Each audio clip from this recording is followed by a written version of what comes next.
આવ્યો છે। તાવને કારણે વેપારીનું મોત થઈ ગયું છે। 2 મહિનાના તાવના શંકાસ્પદ 16,000 કેસ સામે આવ્યા। તાવમાં 10 લોકોના શંકાસ્પદ મોત થયા છે। ડેન્ગ્યુમાં અત્યાર સુધીમાં 2 લોકોના શંકાસ્પદ મોત થયા છે। ઓગસ્ટ અને સપ્ટેમ્બરમાં મલેરિયાના 85, ડેન્ગ્યુના 49 કેસ નોંધાયા છે। अलग अलग विस्ताરમાં 686 જેટલી ટીમો સર્વેમાં જોડાઈ। ઓગસ્ટમાં 26 લાખ ઘરોમાં સર્વે કરાયો। 66,000 ઘરોમાં મચ્છરોના બ્રીડિંગ મળી આવ્યા।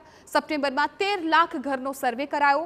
4500 જગ્યાએ મચ્છરના બ્રીડિંગ મળી આવ્યા। 2 મહિનામાં 39 લાખનો દંડ ફટકારવામાં આવ્યો। 9,000 લોકોને બ્રીડિંગ મળતા નોટિસ પાઠવવામાં આવી।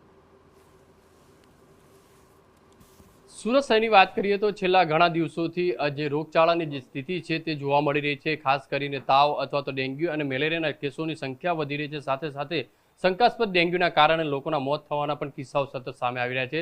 તો આપણી સાથે આરોગ્ય અધિકારી જોડાયા છે, તેમની સાથે વાત કરીશું। સાહેબ, સુરતની અંદર રોગચાળાની સ્થિતિ કઈ રીતે છે, કઈ રીતે આંકડાકીય માહિતી સામે આવી રહી છે, કઈ રીતે કામગીરી?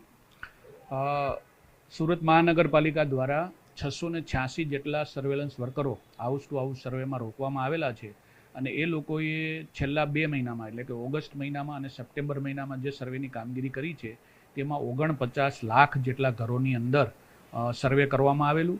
તેમાંથી 16,000 લોકો કે જેને શંકાસ્પદ કોઈ પણ પ્રકારનો તાવ હોય એઓના મેલેરિયા માટે અને ડેન્ગ્યુ માટે સેમ્પલ લેવામાં આવેલા, જેમાંથી મેલેરિયાના કન્ફર્મ 85 કેસો અમને મળ્યા છે અને ડેન્ગ્યુના 49 કેસો જેને કન્ફર્મ કહી શકાય તેવા કેસો અમારા સર્વેમાં ધ્યાનમાં આવેલા છે।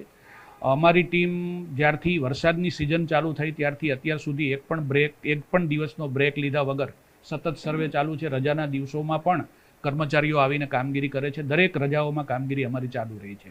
એટલે સતત થ્રુઆઉટ ચોમાસું અમારી કામગીરી જ્યાં સુધી બિલકુલ વરસાદની સિઝન પૂરી ન થાય ત્યાં સુધી કામગીરી ચાલુ રહે છે। સામાન્ય રીતે વરસાદની સિઝનમાં ઋતુજન્ય રોગચાળો જોવા મળતો હોય છે, એમાં ખાસ કરીને તાવના કેસો છે એની પણ સંખ્યા વધતી હોય છે ઋતુમાં ફેરફારોના કારણે। અને એ રીતે અમારી ટીમો પણ સતત જ્યાં પણ પોઝિટિવ કેસ મળે તો એના અનુસંધાનમાં જે તે ઘરની આજુબાજુ પણ કામગીરી કરતી હોય છે। ગ્રુપમાં પણ જે વિસ્તારોમાં કદાચ એક કરતાં વધારે કેસો મળ્યા હોય તો ત્યાં પણ અમારી ટીમ ગ્રુપમાં આખા વિસ્તારને સેનિટાઇઝેશન કરવા માટેની કામગીરી સતત કરી રહી છે। સર, ડેન્ગ્યુના શંકાસ્પદ જે મોતના આંકડા આવી રહ્યા છે, એક પછી એક જે દરરોજ એક બેના મોત થયાના કિસ્સા સામે આવી રહ્યા છે, તે કઈ રીતે વિગત? તાવના કેસોમાં મરણ એ અત્યાર સુધીમાં જે નોંધાયા છે 10 જેટલા, તેમાં તો એ જે તાવના કેસો હોય અને એમાં કયા પ્રકારનું મરણ થયું છે એના માટે એનું પીએમ કરવામાં આવતું હોય છે અને પીએમ કર્યા પછીથી એનો સાચો રિપોર્ટ મળતો હોય છે। એટલે અમે એ કેસો જે પણ કંઈ અમારી પાસે મળે તે અમે રાજ્ય સરકારમાં રિપોર્ટ કરતા હોય છે કે આ પ્રકારે શંકાસ્પદ તાવના કેસો મળ્યા છે ને એમાં એનું મરણ થયું છે। પછી એમનું ઇન્વેસ્ટિગેશન કરીને ફર્ધર પછી એને કયા પ્રકારનું મોત છે ડિક્લેર કરવામાં આવતું હોય છે। અત્યાર સુધી એમાં જે કેસોમાં મરણ અમને મળ્યા છે એ 10 કેસો અમે છે તે તાવના શંકાસ્પદ અને ડેન્ગ્યુના 2 શંકાસ્પદ, એ તમામની માહિતી અમે રાજ્ય સરકાર શ્રીમાં મોકલાવેલી છે। જે રીતે માહિતી જે આરોગ્ય અધિકારી કહી રહ્યા છે તે પ્રમાણે અત્યાર સુધી તાવની અંદર શંકાસ્પદ 10 લોકોના અને ડેન્ગ્યુની અંદર 2 શંકાસ્પદ લોકોના મોત થયા હોવાની જે વિગત સામે આવી રહી છે।